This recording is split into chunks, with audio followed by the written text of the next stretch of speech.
Monsieur le Président, je tenais à être présent ici ce soir pour la finale, pour cette finale, qui me donne l'impression de déjà vu mais pas déjà connu.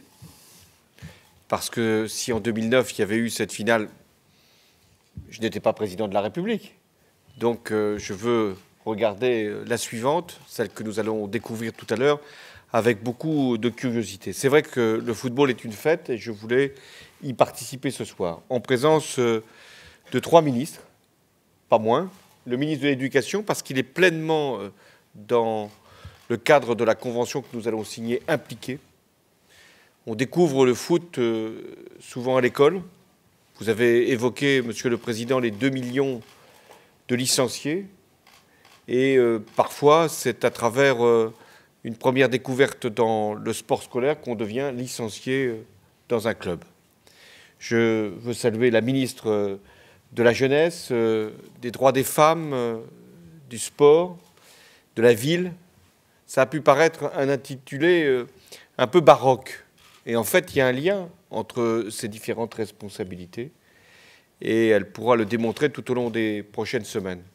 La jeunesse, ça doit être aussi une jeunesse d'égalité. Égalité entre les hommes et les femmes. On en a eu encore l'illustration à travers ces jeunes qui étaient rassemblés là. Nous devons faire en sorte que ceux qui vivent dans les quartiers puissent pleinement être intégrés dans une pratique sportive et également vouloir que le sport soit une école. Alors il y a aussi le secrétaire d'État au sport qui est là, Thierry Braillard, ici, parce qu'il aura aussi cette compétence particulière de développer le sport dans ce moment. Cette convention dont vous avez parlé, qui associe de grandes associations comme l'UNCEP, parce que je sais ce qu'elle représente pour le sport scolaire, l'UNSS aussi, et puis je veux saluer le président du CNOSF, parce que c'est lui qui rassemble toutes les fédérations. Il y a également le sport adapté. Je sais que c'est une volonté également, à travers cette convention, de faire en sorte que tous les enfants, que tous les jeunes, même en situation de handicap, puissent être en capacité de faire du sport et de faire du football. Et puis la Fédération française handisport. Je veux vous remercier tous d'avoir participé à cet événement. Quelle est l'ambition qui doit être la nôtre?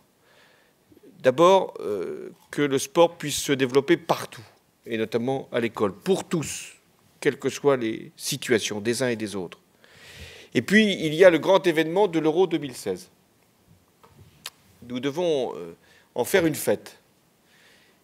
Ça sera, j'en suis sûr, une réussite sportive, mais ça ne relève pas de la responsabilité de l'État. C'est organisé, et bien organisé. Il y a l'UEFA, et je sais que Michel Platini veille particulièrement au succès de cette compétition.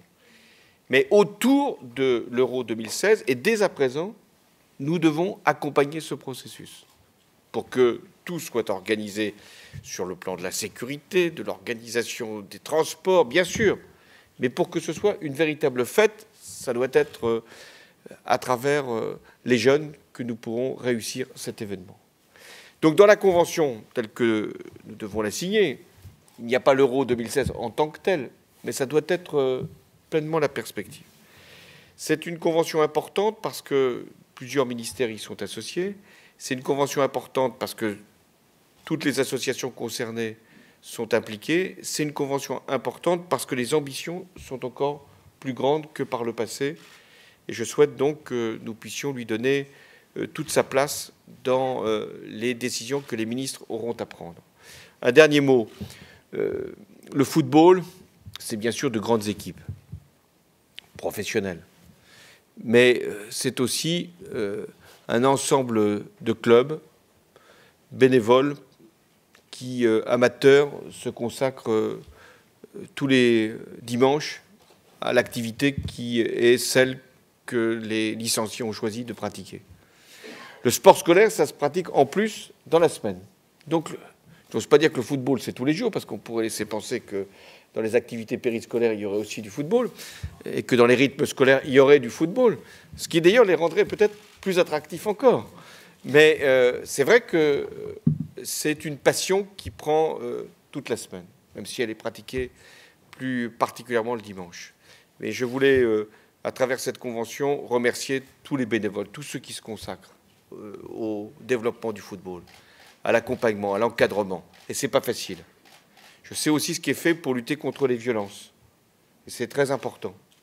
Je parle des violences qui se, hélas, constatent sur un certain nombre de stades, mais aussi dans un certain nombre de compétitions. Je pense aussi aux arbitres qui peuvent être parfois agressés. Donc le football, c'est une école. Et c'est parce que c'est une école que nous devons le faire dès l'école.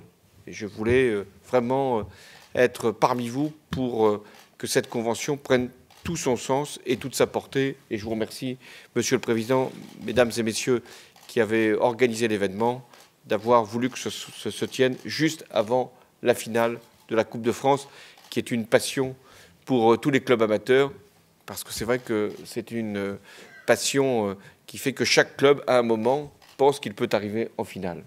Aujourd'hui, ces deux grands clubs, je crois que c'est Guingamp, hein, c'est ça, et Rennes, qui sont en finale, et j'en suis très heureux. Merci à vous.